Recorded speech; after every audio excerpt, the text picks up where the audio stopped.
you are watching this, you may be stuck in a loop. If your house feels unfamiliar, you may be stuck in a loop. If all ceiling lights and windows are gone, you may be stuck in a loop. If any of these apply, please listen carefully to the following information. It seems your only means of communication with the outside world is through your video camera. We can view your recordings just as you can view this broadcast. Each time you enter a new loop, there are small changes in your house. Do not overlook any anomalies and make sure to capture them on camera. Each one is linked to a room, and you need to fully stand within it to capture the anomaly. Do not interact with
Emily?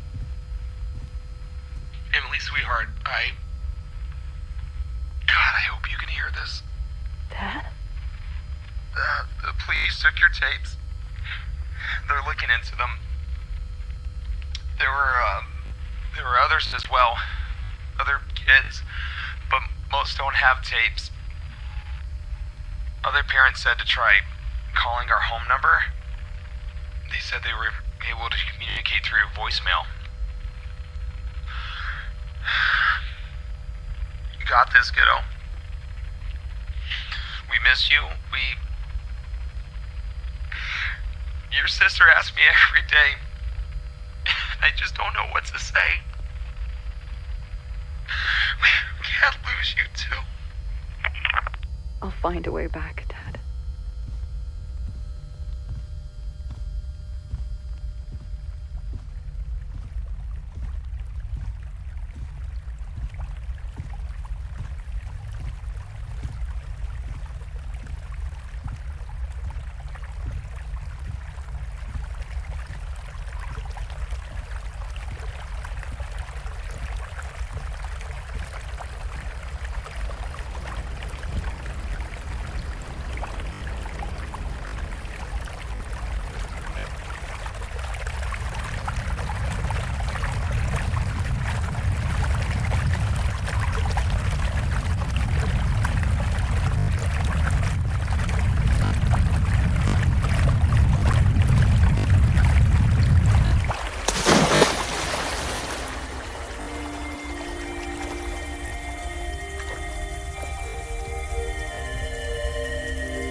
It's been a year. For us, at least for you. Just a day. At least that's what the investigators told us. But he said in some tapes kids seem to forget things. Like that place is slowly wiping their memories. But you got this. Your sister and I are waiting for you to get back. Don't forget that.